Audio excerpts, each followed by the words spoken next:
All right, good morning, everybody. Happy Friday. So we'll go ahead and get started here. I don't know why it looks so hazy on the camera here, but oh well, hopefully it'll focus out a little bit. We'll start here with Jason. If you got any questions, go ahead and post them on here. If you're on a mobile device or a smaller screen, it's going to be below the video. And if you're on a wider screen, it should be to the right there where it says chat with Custody Golf Instructor. So go ahead and post your question there. Just got one question right now. So go ahead and get your questions posted on there. All the questions that are on there before that are from yesterday. So, and were answered yesterday. So if you see questions below that you'd like to see answered, go to yesterday's archived office hours and you can see those answered toward the end of that office hour. So Jason P says, I was in a golf simulator and I found I swing in to out about 2 degrees, but have the face closed on every club about 7 degrees. What's the best way to open the face? A weaker grip at setup question. So, if you're swinging 2 degrees into out, that's a pretty good. If you're anywhere within a couple degrees of zero, that's going to allow you to hit a pretty solid shot. So, so if you're having the face closed, you're coming in with that face closed when you come into contact. What's the best way to get that face open? So a weaker grip, that can certainly help. Just to tell people what that is, if you're not familiar with what a weak or strong grip. When I talk about a weak or a strong grip, I'm not talking about how much pressure or force I'm putting into the handle. I'm talking about basically where the hand is placed on the handle. So if I'm like this and I have my thumbs going straight down the shaft there, that's going to be considered a weak grip. You can see here I've got a crease here between my thumb and my hand. If that is pointing pretty much straight up to my chin at address, that's going to be considered a weak grip. Now, what I can do to strengthen that, what we call strengthening the grip, is we basically rotate the hand more to the side of the grip. So if I went and did that on the grip, so now my hand is more like this, my thumb is more on this side, this would be like a super strong grip right here. You can see the V in my hand, what we call the V, the crease here. If I go down to address the club, now it's pointing outside my right shoulder. So that's going to be considered a weak grip. So, Jason, not sure if you have a weak or a strong grip or whatever it might be. Excuse me, but weakening your grip can help you if you're getting the club face a little bit too close. But if you already have kind of a neutral grip, it doesn't mean you can't play good with a weak grip. It's just a little bit more difficult to get forward shaft lean and to square up the face with a neutral grip, but everyone's a little bit different. You might find you'll be able to get some forward shaft lean. So you got to do what works best for you. But generally, I recommend, a neutral to a stronger grip. It's just easier to get forward shaft lean and to square the club face when you do that. Now, if you're getting some forward shaft lean, you have a weak grip, and you're just closing that face too much, then what I'd recommend doing is working on you could do a little bit weaker of a grip, but you can also work on trying to get that face more open. So let's talk about some feelings to get that face more open. One great feeling is to be at the top of the swing and have your hand, the palm of your hand, kind of pointing up to the sky, and basically feel like the palm of your trail hand never points down toward the ground. It stays pointing up to the sky throughout the entire swing. So if I have the club here, it's pointing up to the sky. And if I come into contact, here I am coming into contact, it's still pointing up to the sky, and I'm going into the full finish.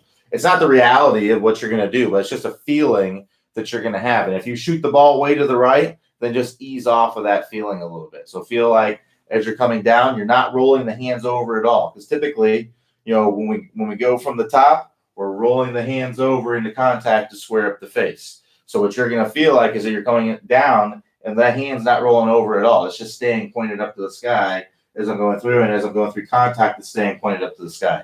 So the face basically never rolls over. And again, it's just a feeling. It's not the reality of what's going to be going on. Try that out. If you hit the ball way too far right, just ease off of that feeling. Maybe feel like you're just rolling it down just a little bit as you're going through.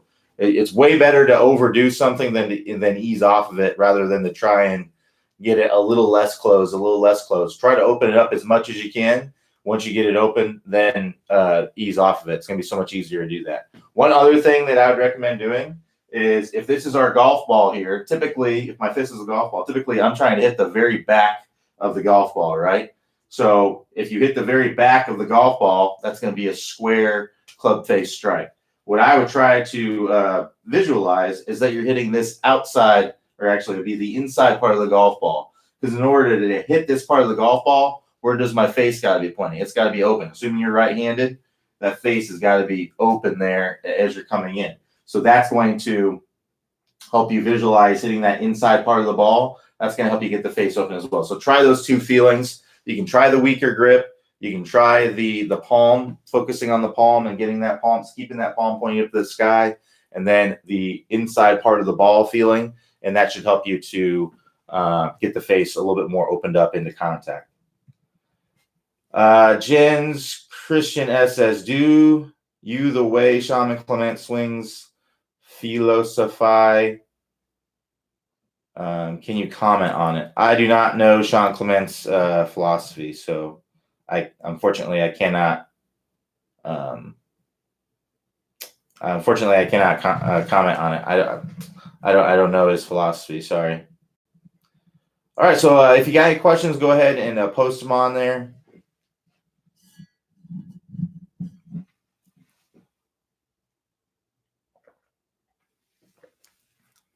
I've heard of Sean Clement, but I'm not familiar with his teachings or anything. So go ahead and keep posting your questions on there, and we'll get them answered.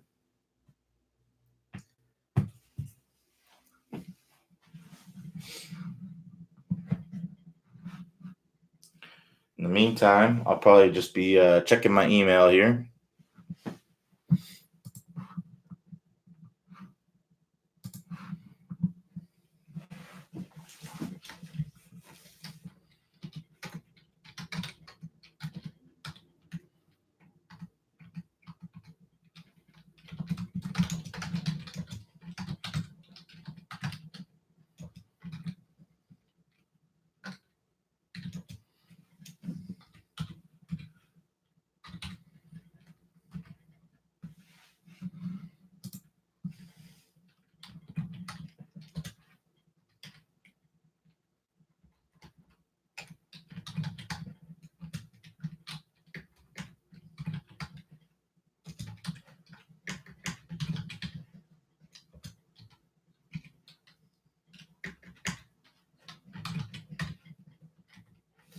All right, looks like we got a question. All right, cool. We got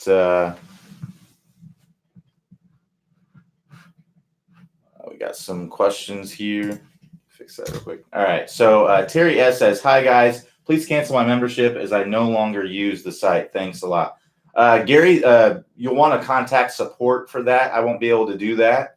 So you'll want to contact our support department. You can also go to your account page on the website and cancel your membership from there. So you can either go to the top of the page in the right-hand corner and click the account page, and then you can cancel your membership from there, or contact support by emailing them support@topspeedgolf.com if you want to cancel membership. All right, so Mike L says, Clay's boy Adam Scott did okay at Genesis. I would say he did okay. He won. So yeah, I'd say he did pretty darn good. I tell you what, when that guy's putting well, he is tough to beat.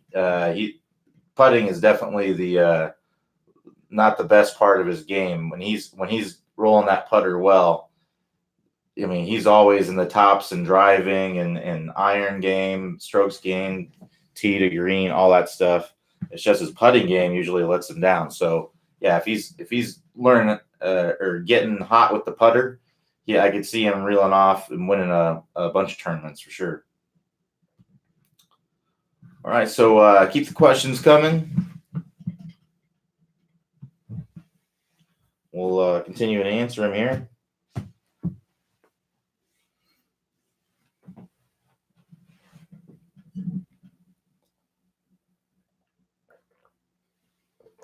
All right.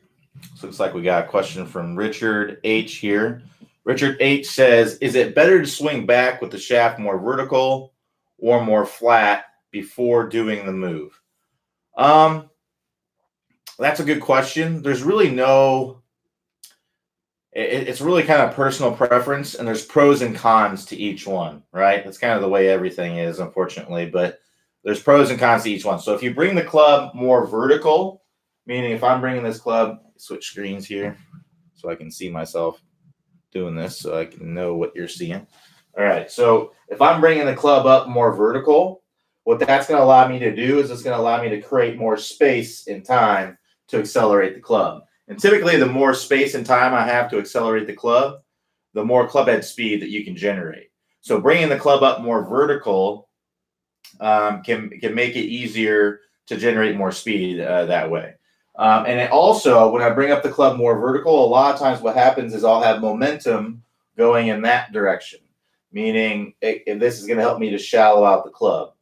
So when you bring the club up more vertical, you do have to bring it down to shallow it up. But the good part is typically you're going to have momentum to be able to do that. And you're going to be able to create some speed. The downside to it is sometimes people, they don't create that momentum or they don't feel that momentum and they bring the club vertical and then they come down steep. Or they bring the club vertical and they come down over the top.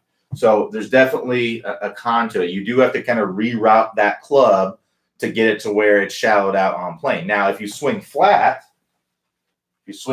like this, where you basically swing on the swing plane, what a lot of people call a one plane swing, if you bring it back on kind of this angle, the con here is that I don't have a lot of space and time to accelerate the club. It's going to be tough to get a lot of speed from here. Matt Kuchar kind of swings with a flat swing. He has his arm kind of below his shoulder level here. Now, Matt Kuchar, he's a big, strong guy. He can get the ball out there, but he's still not one of the longer guys out there.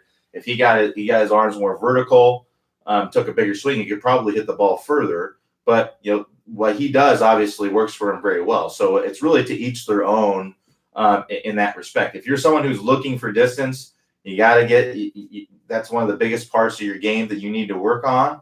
And if you're a flat swinger, definitely think about going a little bit more vertical with it. You got to look at what's more important to you and what are the needs are for your game. Now, the pro to this flat swing is that it's kind of, you can just bring the club up on that same plane and bring it right back down that same plane. That doesn't mean that that's what's going to happen. It just means that theoretically it could be a little bit easier to get this club because it's when you're at the top here, it's already in a shallow position. But I see lots of people who have flat swings who come over the top. People will come flat swing and then they'll come down like that. They'll come over the top. I see it all the time. So just because you have a flat swing, just because you have a flat backswing plane doesn't mean that that's what's going to happen in the downswing. So I would use whichever plane gives you the best combination of being able to get enough speed and power, create enough space and power.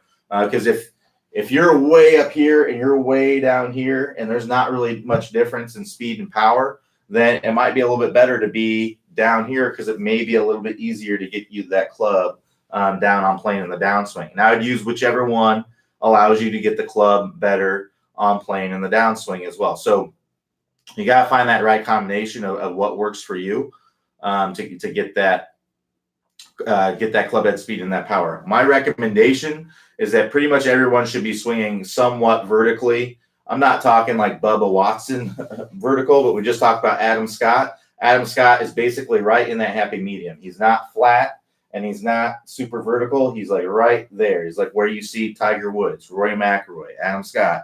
Those guys are like, they're vertical and they're not flat. They're right in between there. So that allows you to makes it a little bit easier to get that club on plane, and it also makes it easier to get some power. Those are some very powerful golfers that I just talked about right there. So, but hey, if you can get more speed and distance and be just as accurate or only lose a small amount of accuracy or consistency from getting a little bit more vertical, if that amount of power and speed generation is worth it. So that's like a Bubba Watson. That's a Dustin Johnson. That's Davis Love, Freddie Couples. Those are some good company to be in, powerful golfers as well, pretty consistent golfers as well. So you got to look at it that way. What's the best for you? So you look on tour, you're going to see all kinds of flat swings. You're going to see some vertical swings. You're going to see everything in between.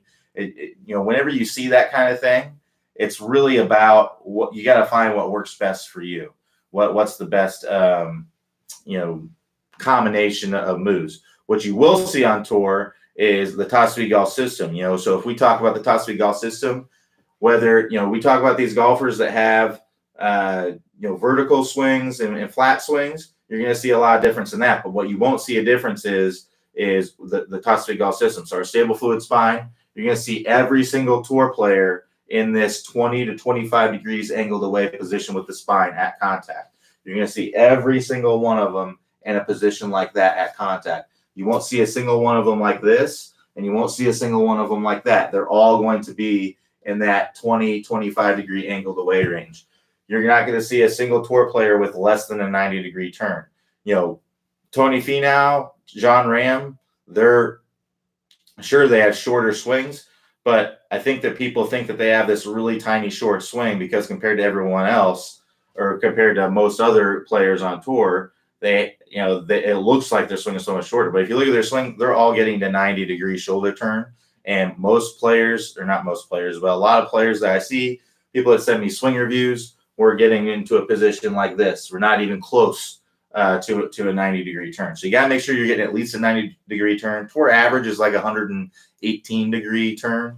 So at least 90 degrees. If you can get more, that's going to be even better for your power. It's one of the best power sources you have to create space and time to accelerate the club, like I talked about earlier with the vertical swing. You're not going to see a single tour player who's casting the club. Every single tour player gets lag.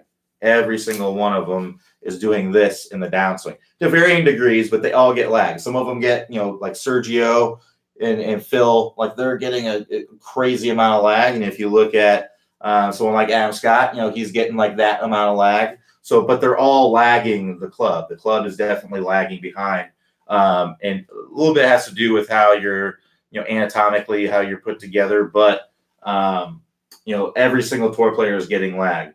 Every single tour player has a compression line where everything is in a straight line. Now, some of them might be a hair bumped out, like 1 or 2 inches, but you're never going to see a tour player where their hip is bumped way out like this. Never going to see it. Now, in the old days, we may have seen a little bit of that with the reverse C, but, old days. So Johnny Miller, you saw that a little bit, and things like that. But for the most part, these days you're not seeing it all, and that'll tear up your back pretty good too if you do that reverse C too much. So, and you're not going to be able to rotate as well either. So, and what I mean by the compression line, if those of you who aren't familiar with it, that's the line that goes from my lead ankle, lead hip, and lead shoulder, and I want that to all be in a straight line, slightly angled away from the target. So somewhere, with the driver, it's going to be somewhere 3 to 6 degrees angled away, typically. And that allows you to come into the golf ball, really, really nicely and things like that. So that, and then lastly, the straight line release. You're not going to see a single tour player who releases this club early. Not a single one. Not unless they're trying to, unless it's like a bunker shot or they're trying to hit a flop or something like that. But on a normal swing, a stock swing, driver swing, iron swing, you will not see a tour player release that club early. They're all releasing it like 30 to 60 degrees out in front. So let's talk about what the release is, because I actually got a question about this saying that teachers need to stop talking about the release because, everyone thinks about it differently. And I agree. There's no universal term for what the release means, but I can tell you what we think it means here at Top Speed Golf. Top Speed Golf, the release is when this club is coming in and it is splitting the forearms here. So if I'm coming in like this, and this club, you can see, if I choke up on it, you can see this club is splitting my forearms. If I'm right here, this club is not released yet. You can see the club is not splitting my forearms. It's basically going down my lead arm. If I'm right here, you can see this club's not splitting my forearms. This is after the release. It's going down my right arm. So it's basically right in the middle there. That's where the release is happening. And we want to have that happening about 45 degrees out in front. That's what we talk about in the Top Speed Golf system. Tour average, I think, is like 41 degrees. We say 45 because, one, that's a good place to be. It's a good thing to shoot for. And two, it's a very easy angle to conceptualize, right? We all know what 90 degrees is, right? So half of 90, that's 45. If we told you 41, I think that sometimes it'd be a little bit harder to visualize. So 45 degrees is just an easy angle to visualize. We want to have that club splitting the forearms about 45 degrees out front. So that looks something like that. Now, what we typically see with most people is they come in and that club is releasing right here. It's releasing 10, 15 degrees out in front. So those are the things that really matter the most. That's the things that every single tour player are doing. There's not a single tour player who aren't doing those things and doing them well. So those are the things that are, you're going to see a lot of different takeaways. You're going to see a lot of different top of the swing positions. You're going to see a lot of different stuff out there on tour. But what you won't see different is all the pieces of the touch speed golf system. They're all doing those things to varying degrees and to some extent, like with the lag. And there are windows where you want to be in, but they're all within those windows. We researched a lot of tour players. We measured, we actually went back and we looked at all the major winners of the last 20 years. So basically all the best players over the last 20 years. And we found, and we tried to find video on the greatest of all time. So we're talking Jack Nicklaus, Arnold Palmer, players like that. We tried to find some good video on them as well. And we found that they're all in that range that we talked about. So stable fluid spine is going to be 19 to 25 degrees angled away at contact with the stable fluid spine. And we did all driver with this as well. So it might be a little bit more vertical with an iron, but not much. And then, shoulder turn. I'm trying to remember what the average shoulder turn was, but it was, 100. It was over 100 degrees for average shoulder turn. Like I said, I think the tour average is about 118 from what they measured a while back. And then, your lag, the average angle of lag. So when we're coming down right here, this average angle, we measured this, the lead arm and the shaft. That's where we're measuring that lag. When that lead arm is parallel to the ground, that's usually when that lag is the tightest. When you get that tightest angle, it actually starts to release just after that. That was 55 degrees on average.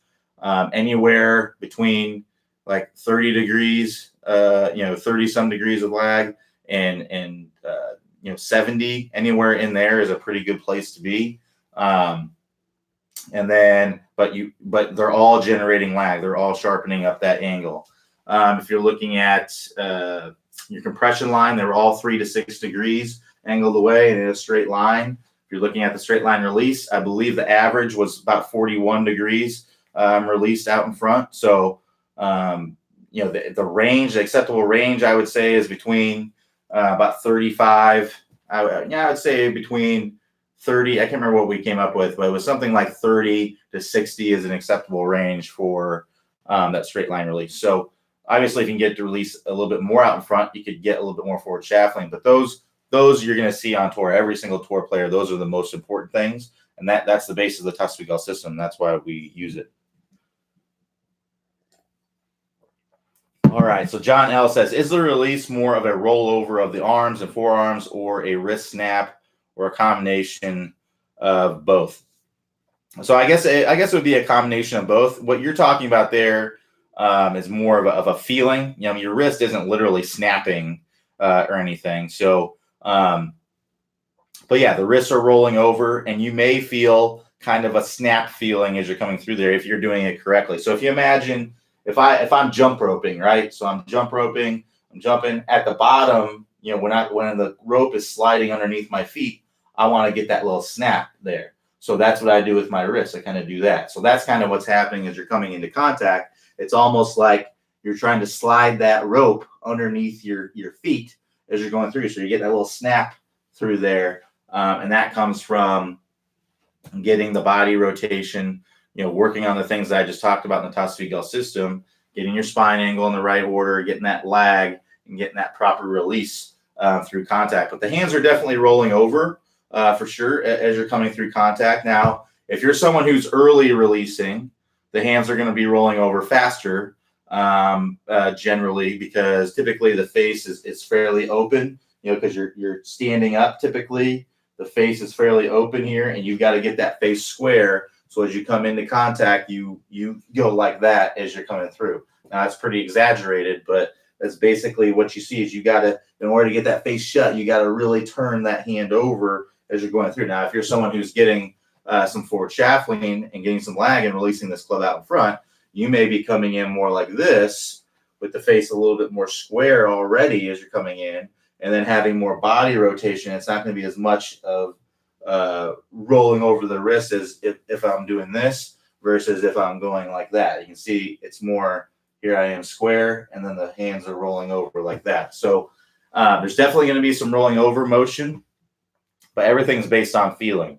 If you're getting that face too closed, if you're flipping through contact, there's all kinds of things that be going on there. So if you're someone who's flipping through contact, you're seeing that early release that I talked about, you're going to want to work on the straight line release course.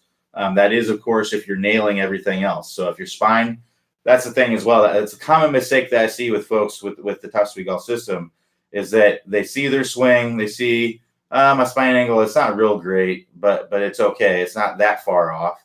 And then they'll go and then they'll look at the power turn, like, I'm getting 90 degrees. I maybe could get a little bit more, but I'm getting the minimum of what they say we need to. And then they look at their lag and they say, well, I'm not necessarily casting, but I'm not generating any lag either. That's got to be okay. And then they'll look at the compression line. Oh, my compression line's all right. I'm a little bit bumped out. Then they look at the straight line release and they see that they're releasing the club way early, basically right at the golf ball. And they're like, oh, that's the thing that I really, really need to work on. But the reality is that all of those things that you were off on kind of lead to that straight line release being really far off. So if your spine angle is too vertical as you're coming into contact, you can't really release that club out in front to get forward shaft lean. You're going to basically release in the general area where your body is pointing. So if I'm more angled away here in that 20-25 degree, that's putting me in a position where I can release this club out in front. Whereas if I'm more vertical, I'm going to want to release it right there way early. So you got to get that spine angle first. Once you get the spine angle, everything else tends to want to fall in place more easily. If you're starting, if you're going through the system and your spine angle is not good and you're struggling with another part, or maybe you're in the system and you're struggling, really, really struggling with a piece of it. So maybe you're struggling with a straight line release. Maybe you're struggling with the compression line. Maybe you're struggling with, another piece. Go look at your stable fluid spine. That's really where it starts. That's why it's the first piece of the Tough Sweet Golf system. So make sure that you look at that and make sure that you're in good shape there, and then move on to the other pieces. So remember, stable fluid spine, we want to be angled away at address. This is not the most important part, but it just makes it easier to get into that position at impact. The most important part is impact. So 6 to 8 degrees angled away at address. As I go up to the top, I want to be stable. So the overall angle of my torso here is going to remain about 6 to 8 degrees angled away, just like this. And then as I come down into contact, I want to be in that 19 to 25 degree angled away range. With a driver, with the iron, it can be a little bit more vertical, but it's going to be, somewhere, it might be in that 16, to 25 degree range. So make sure that you're good there before you move on, and that can really help you out with that release. Because again, that's a big part of it. Maybe your power turn is lacking. You're kind of short with your power turn. Maybe you feel like you're being nice to yourself, and you're thinking, "Oh, I'm getting 90 degrees," but the reality is you're not. You're more like right here, but maybe it looks like 90 degrees. Well, if you get a really short turn, a lot of times you'll rush the downswing. You'll try to chop down it. There's all kinds of things that you'll do in your swing to compensate to try and get power. So it makes things hard to organize in the downswing because you're rushing so much. So make sure that you're getting that big power turn. It's gonna be hard to release that club out in front if you are rushing the downswing. So that's what a lot of people do when they get a short turn. Lag. If you are releasing this club early, you're not generating lag, you virtually have no chance of releasing that club more out in front. If you're already releasing it from right here, it's gonna be tough to release it way out here. You're gonna have to swing the club pretty darn slow to do that. And intuitively, most people aren't gonna do that, especially if you're rushing the downswing, if your power turn isn't very good from before. So make sure that you are getting some lag in the downswing. The more lag you have, the easier it's going to be to get that club to release out in front. So I would recommend working on that. And then your compression line is a big one with the release as well. If you are bumped out and not opening up with your body, it's going to be really difficult to get this club to release out in front. If you're bumped out, you can't rotate your body. And if you don't rotate your body, you can't, if the body's not opening up as we're coming into contact, we can't release the club out in front. So that compression line, getting that compression line correct, using the ground to rotate the body and get that in a nice straight line here, what I was talking about, that's going to make things a lot easier. And I think you'll find if you go through and you get all those pieces correct, when you get to the straight line release course, your release is already going to be better without even having worked on it. And then once you work on it directly, it's going to be a lot easier to improve it if all those other things are in order. So don't look at your swing and see, oh, all these are okay, all these are okay, and then look at the straight line release and think that's the thing that's off the most. Well, a lot of times the reason why it's off the most is because you're a little bit off with all those other ones, and it kind of snowballs and ends up to where your straight line release is way off. So make sure that you're in good order with those first 4 pieces until you do the straight line release course, and then do the then you can do the straight line release course and get that working out. All right, so Thomas O says he's working through the straight line release course. Clay says, video your swing. I did, and notice the pro's left shoulder is right over the ball. Oops. Shoulder is right over the ball at impact. Right over the ball at impact. I'm close, but notice the pros are so much lower over the ball. I think I'm in posture, but looks like I should be lower over the ball at impact. Right shoulder over the ball. Right shoulder, I don't know what direction you're looking at, but from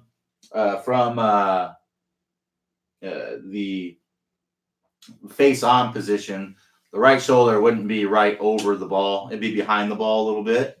And if you're looking from this angle, the right shoulder is not going to be over the ball. It's going to be well inside the golf ball. So maybe you're exaggerating a little bit, but the right shoulder is not over the ball. Now, maybe closer than what you're thinking.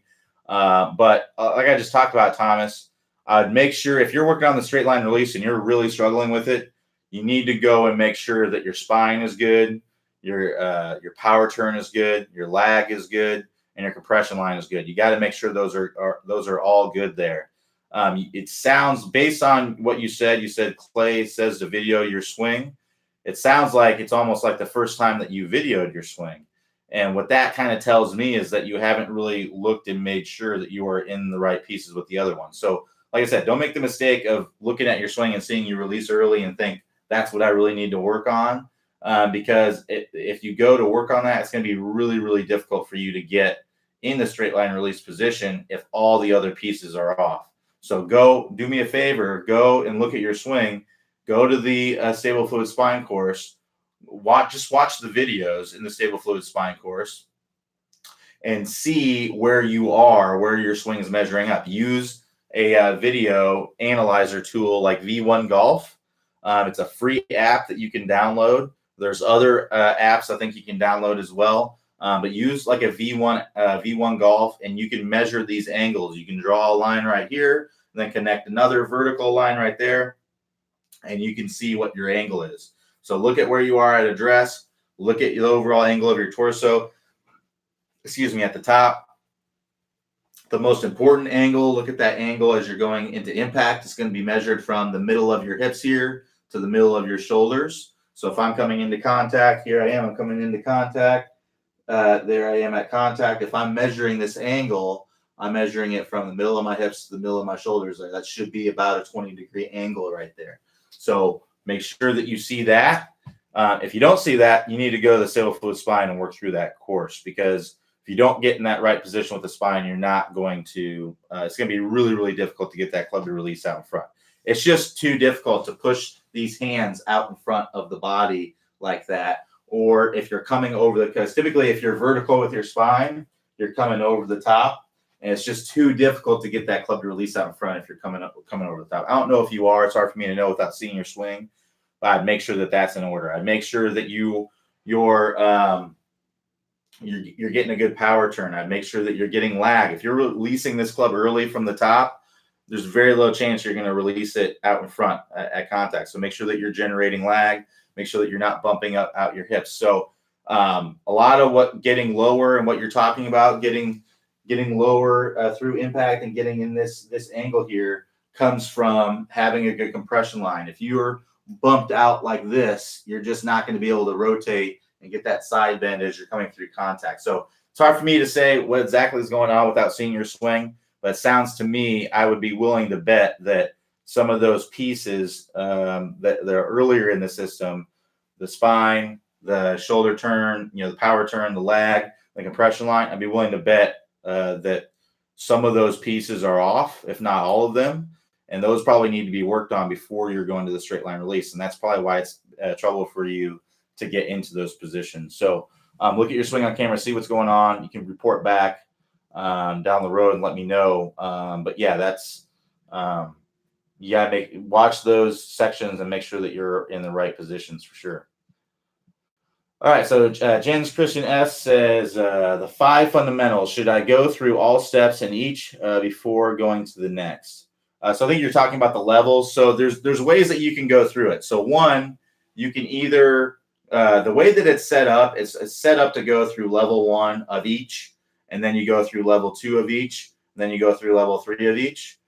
So basically, you start stable fluid spine, go through level 1, then go to the power turn, go through level 1. Then you can go through the lag, go through level 1. You can do that, or you can go through all your spine angle, level 1, level 2, level 3, and do all of those. So it's really up to you. There isn't any wrong way to do it. You just want to start from the beginning and make sure that you're good there. You may look at your spine angle at address, and it may be great because basically level 1 of the stable fluid spine is just being set up at address like this. Level 2 is going up to the top where you're maintaining that angle. Level 3 is getting into that angle at impact. So you may already be in good positions with the first 2, and you may want to just go straight to level 3. So you got to look at your swing on video. That's one of the best training aids you can buy is your phone. You already have it. People ask me, what's the best training aid? What training aid should I get? What training aid should I get to help with this? Your phone is with an app such as V1 Golf, or even just use slow-mo video. A lot of these phones nowadays, they have great cameras on them. I have the Pixel, which is an Android phone. It's the Pixel 3 has all the Pixel phones have a fantastic camera on them, slow motion. You can see frame by frame by frame by frame. I think it's like 240 frames per second. That's pretty good for a little camera there. So I'd be using that and seeing where you're at, seeing where you are in each of the pieces. It makes it very, very easy to do that. If you have an Apple, if you have an iPhone, that's again super easy to be able to see those things. So yeah, definitely be using that to make sure that you're in the right positions. If you don't have a phone that has a decent camera in it, I mean, there aren't any phones out there that are shooting worse than 30 frames per second, I don't believe, unless you got like a flip phone, or something like that. But most of the smartphones these days are 30, 60 frames per second. So I definitely be using those to make sure that you're in the right position. So yeah, you can go through it either way. The way it's set up to go level 1, level 1, level 1, and then level 2, level 2. You can do that, or you can go through each section. It's really up to you. There's no wrong way to do it. It's really just about doing the work. Getting the. It's one thing to know what you need to do and to see everything in front of you, but it's another thing to actually go and do it. So, the best thing that you can do is stop, worrying about, what you need to do first, and just go do it. Go start in the stable fluid spine and get after it, put the work in. And if you do that, you're going to start seeing some better results. All right, so keep the questions coming. We got about 20 minutes left in the office hours. So adding to Jen's question, Stephen B says, can we or should we do the 20-minute distance fix in conjunction with the 5 fundamentals, or wait till after the levels are completed first? You can do either or. Everything on the website is really just set up for you to do it. You just got to go do it. You don't have to wait until certain things are in order or whatever. go do it. So basically, if you got to think about what you want most, right? So is the 20-minute distance fix is all about getting distance. If you want distance, then go straight to the 20-minute distance fix and focus on the 20-minute distance fix and do it. Now, if you have tons of time, now most of us don't have a ton of time. You know, some of us are retired and you have all the time in the world to play golf and practice and all that stuff. If that's the case, then you can do the 20-minute distance fix and you can work on the 5 fundamentals at the same time.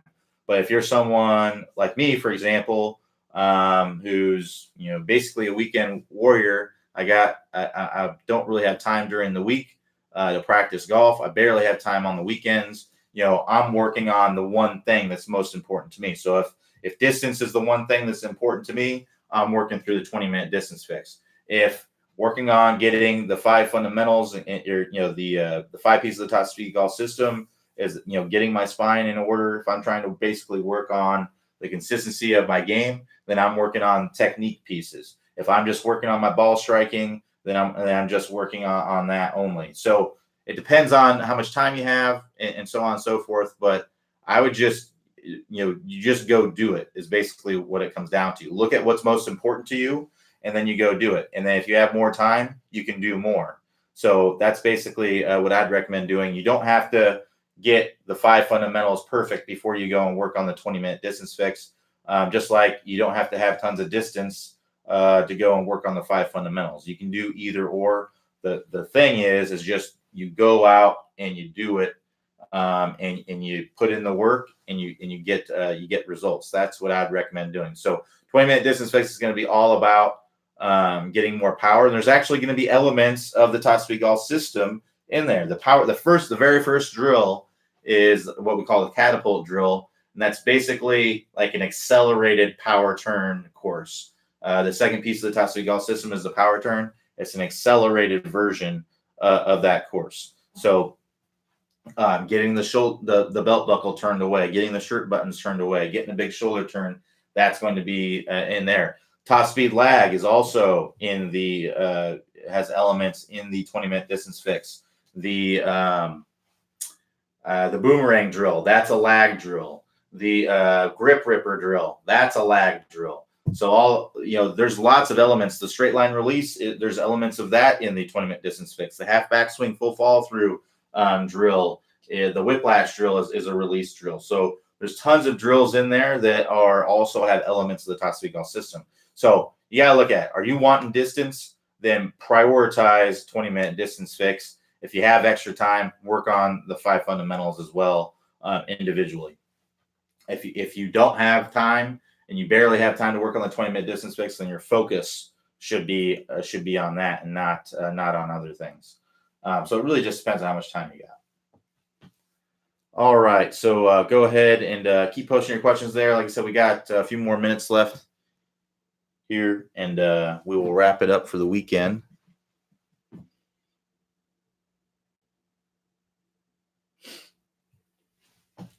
Meantime, just checking my messages here.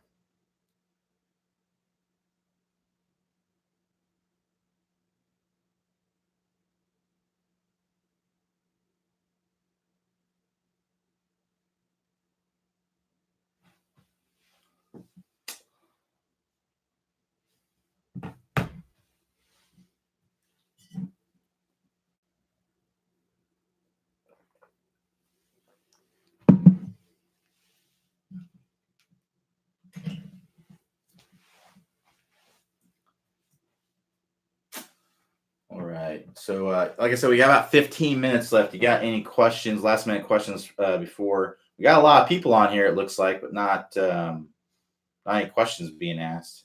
Got a lot of spectators, it looks like. So if you got a question, go ahead and post it. Questions about the 20-minute distance fix. Questions about anything in the Top Speed Golf system. The move is a popular topic that I often talk about in here. Anything that you got to ask, go ahead and post it on there, and I'll do my best to answer it for you.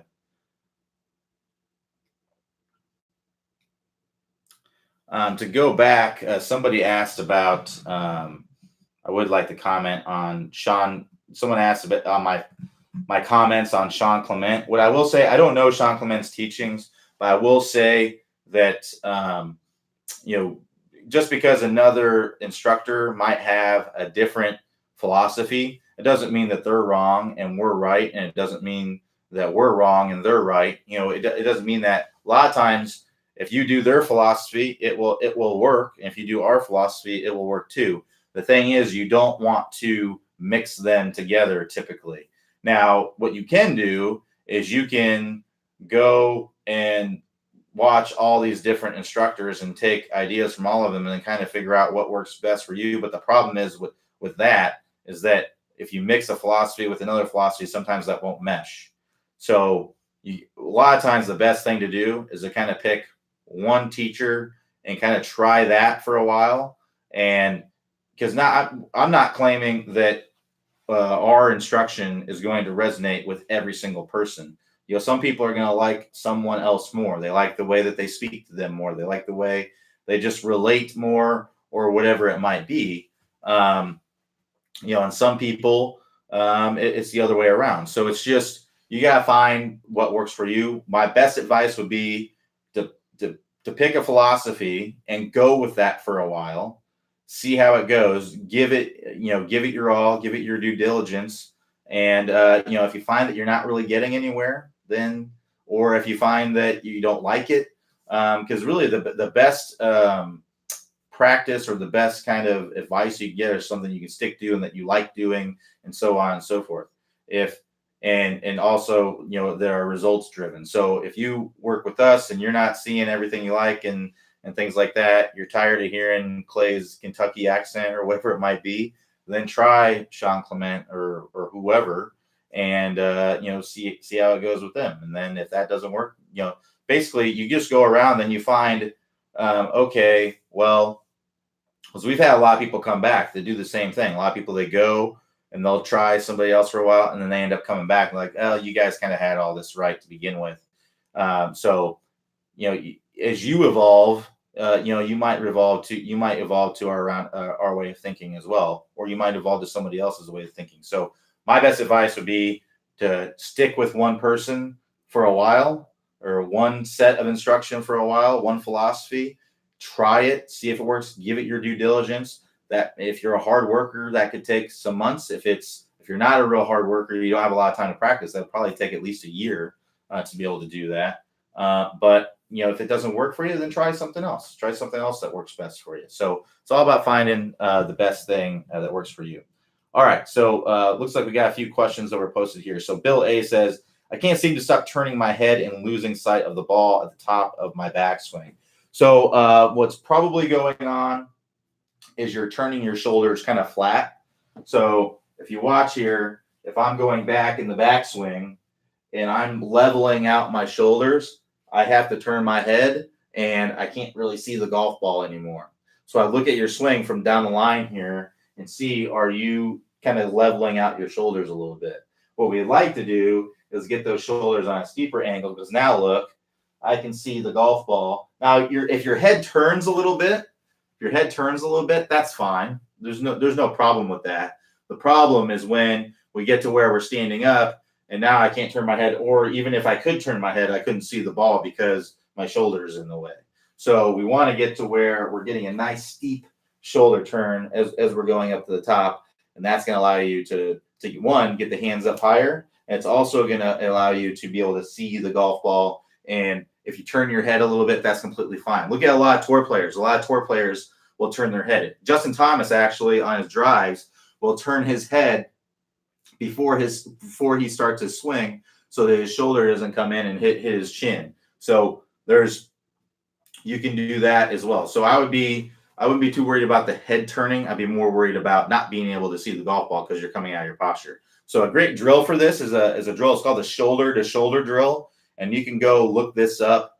You can go search for this drill on the Toss to Be Golf website. But the shoulder to shoulder drill is basically you take a club, put it on your shoulders like this, and you want to go socket to socket. Make sure that you're going socket to socket. I don't know if Clay talks about that in the drill, but I see a lot of people do these club across. We have a lot of drills where you put a club across your shoulders because the shoulders are to get them to turn is huge, and also to get them to turn on the right level is big, is what we're going to talk about here. But if I see a lot of people put the club in their elbow pits. And when you do that, I can manipulate it and do it whatever I want with it because my arms, and that's what people do. They'll act like they'll turn their shoulders level, but look, I can do that with my arms. I'm like, well, I'm steep with my shoulders, but the reality is that I'm not. I'm manipulating it. I'm lifting my shoulder up and I'm pushing this club down. So it kind of gives you a false sense of what you're actually doing. So get that club nice and high up here on the shoulders, almost like it's choking you is what you want to be like, just right on your collarbone there. So it won't really be choking you. But right here, there's a little bone. It's your collarbone. It's not little, I guess, but there's a bone that comes down like right here. There's a little notch in it. And you want to have that club basically right on that. If you have some shoulder muscles, you may not be right on that, but it's going to be right across there. So now I've got it nice and high on my shoulders. And you look, I can a little bit, but I can't really manipulate it as much. So now if I go up to the top and I'm trying to keep this steep shoulder angle, it's going to give me a actual sense of how much I'm turning. So in that shoulder to shoulder drill, basically what you're doing is you find a big towel. It's like basically 2 feet wide or whatever. And what you're going to do, basically like a beach towel or a big golf towel, you'll place it on the ground about where the first edge of it is about 2 to 4 feet on the other side of your golf ball. So in the backswing, you're going to trace this like there's a laser shooting out of this club. You're going to trace this along the upper part of the towel. And then the downswing, you're going to trace this end like there's a laser coming out of it over the bottom edge of the towel. And that's going to help you to stay in your posture. Get a sense of those feelings, then do some practice swings where you're replicating those same feelings, and then swing. One other feeling that I really like for keeping that shoulder plane is, I'm not sure if you've read the Hogan's 5 Lessons book, but it's a great book if you want to check it out. It's actually, if you're a slicer, it may not be the best book, but because it's kind of, Ben Hogan fought a hook, so a lot of what he has in there is kind of to fight a hook a little bit. But anyway, that's neither here nor there. But basically, one feeling or one thought or imagery that he talked about in that book that really resonated with me, that I thought was really cool, is to imagine you have a plane of glass. So it's a big sheet of glass here. It's a pane of glass, and there's a hole in it for your head to kind of go through, and that rests on your shoulders and goes down to the golf ball. So basically, you have a plane of glass like right here. And what you want to imagine is that your shoulders are turning on that plane of glass. So instead of, your shoulders are probably going like that, you'd be going right into the glass, right? So if you are going on that plane of glass, your lead shoulder is going to be going down on that plane of glass. Now, that's not the reality of what's going on. Your shoulders aren't really turning that steeply, but it is a great feeling. It's a great understanding. It's a great imagery to see, like to imagine, okay, my shoulders are turning on that plane. And the reality is you'll probably get into a better position. So I've been looking at that on camera, Bill. Hopefully that helps. But yeah, check out that shoulder to shoulder drill. There's a search engine on the website. It works really well. Just search 3 words, shoulder to shoulder. It's the word 2, not the number 2. So shoulder, T-O, shoulder. Check out that video. It's a great video. I think it's called shoulder drill, pure your irons or something like that. It's a great drill to help you keep that posture in the backswing. So Thomas Oak is, can you show me the easiest way to get out of sand traps? Can you show me, I think is what Thomas is saying. All right, so let's go over real quick because we only got about 5 minutes left. And I see I got some more questions here. So best way to get out of sand traps. Number 1, open the face. You got to open the face, 45 degrees. So here's your normal grip. If this is kind of my normal grip here, I got the face square. I'm going to turn this handle in my hand until my face is 45 degrees. Now I'm going to put that on the ground. That's what it has to be, 45 degree open face. The reason for that is because we need to expose this bounce right here. So you see this flange, this fat part, this is only 10 degrees of bounce.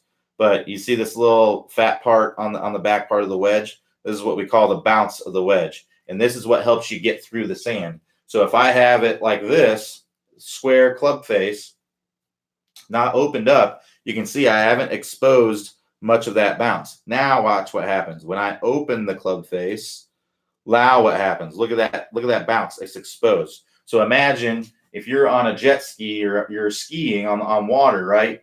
And you're like this, you're just going to stay on top of that water because that leading edge of the ski isn't digging into the water. That's what's happening when you hit a bunker shot. When you use the bounce, it will glide underneath the golf ball instead of digging into it.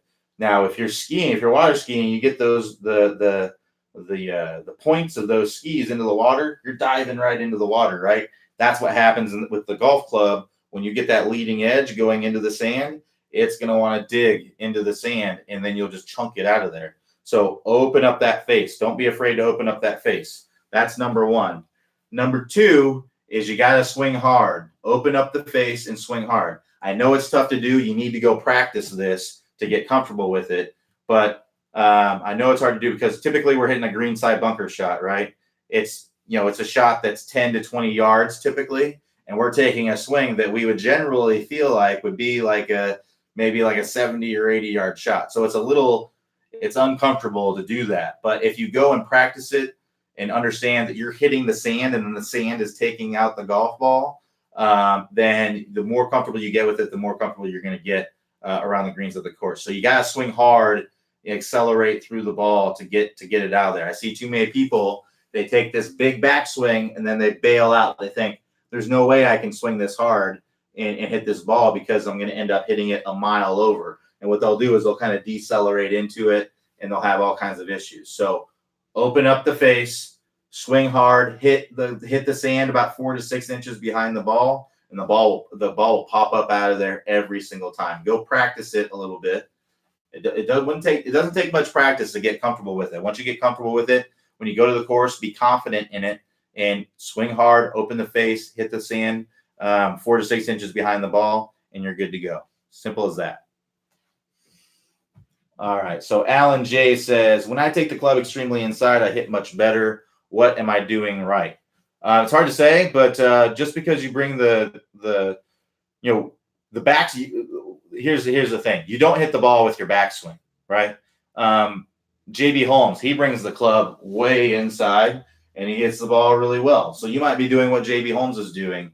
Some people, the reason why you hear people say don't bring the club inside on the backswing is because when you do that, a lot of times you have momentum going in that direction. Now that's an over the top, and that's going to be hard to hit the ball when you do that. So odds are, if you're hitting the ball well, then you're probably not doing that. You're probably doing like what JB Holmes is doing, where he brings that club inside and then he shallows it out in the downswing. So that's probably along the lines of what you're doing.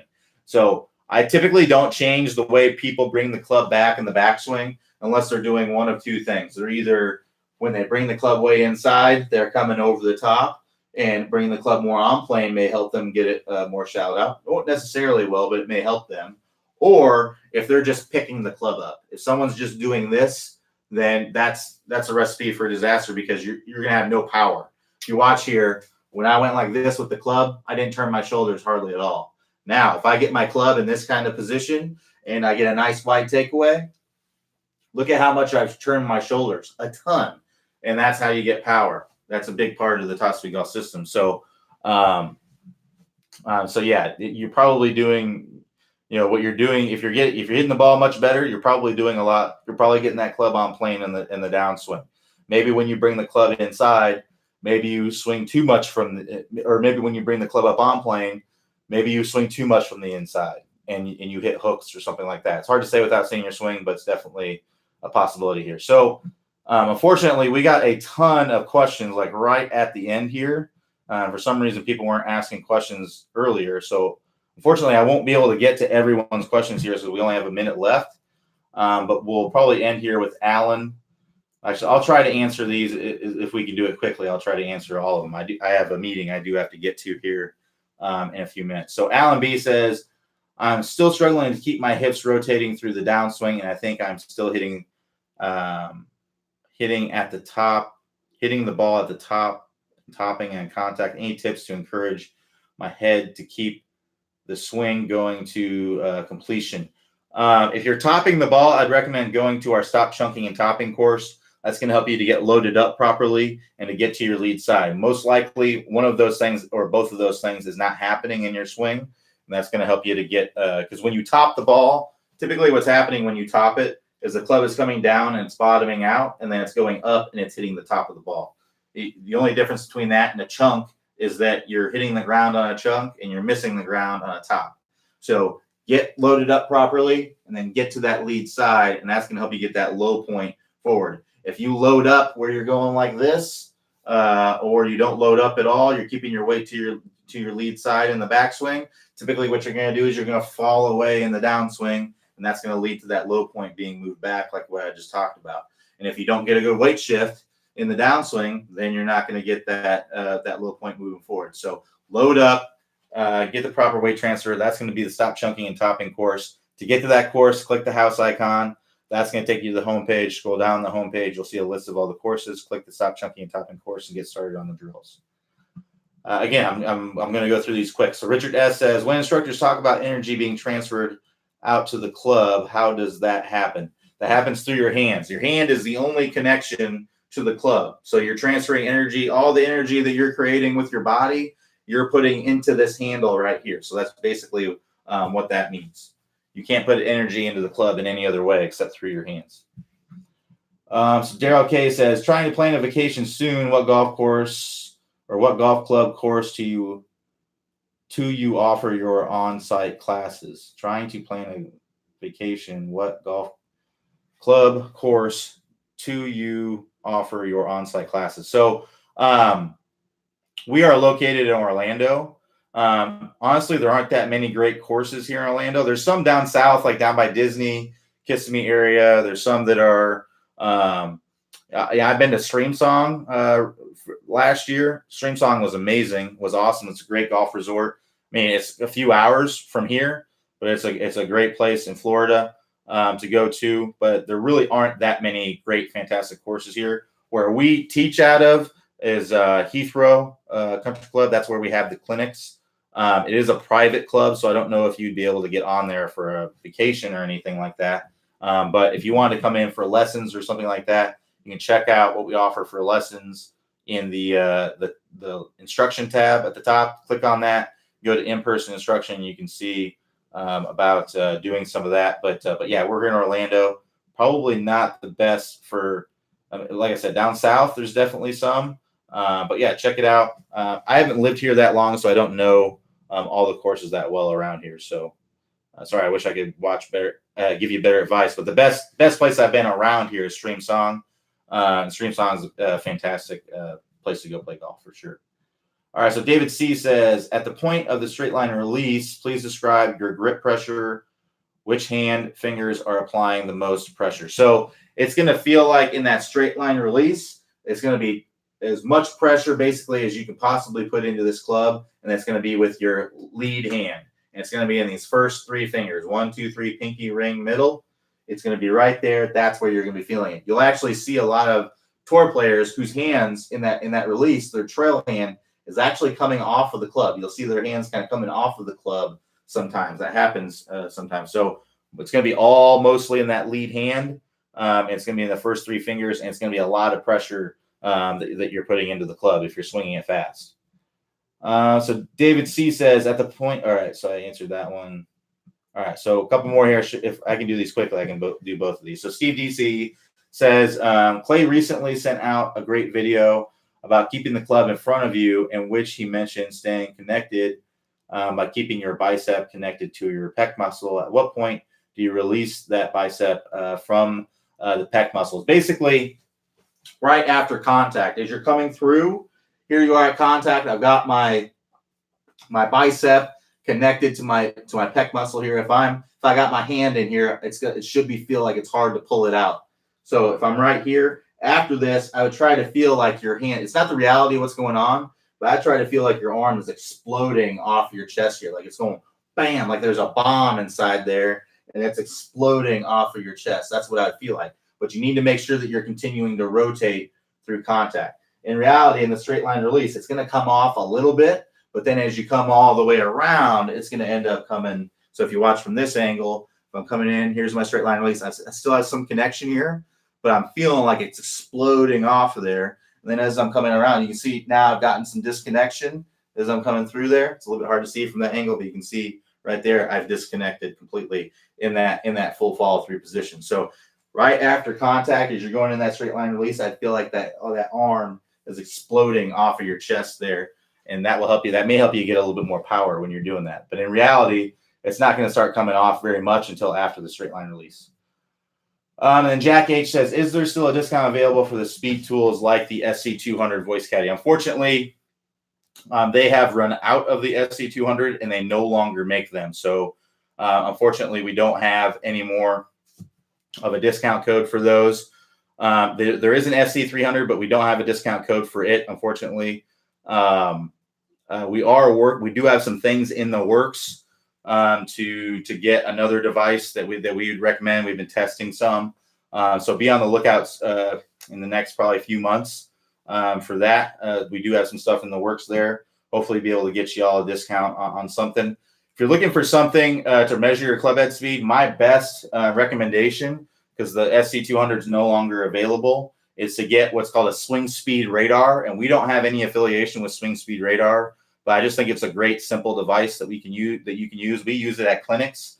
So the SC200 the swing speed radar is also a cheaper device. It's a little over $100. You can get it on Amazon. So just go to Amazon, search swing speed radar, 3 words, and you'll find it there. Last I looked, I think it was $116.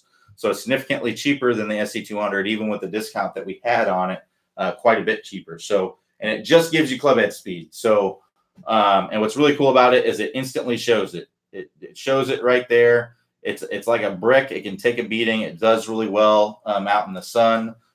So, you know, from what I can tell, they're a pretty darn good device. So check out that swing speed radar if you're looking for something on the quick. All right, so thanks everybody for joining me. I do have to go. Everybody will be back here Monday, 5 p.m. Eastern time. See you all then.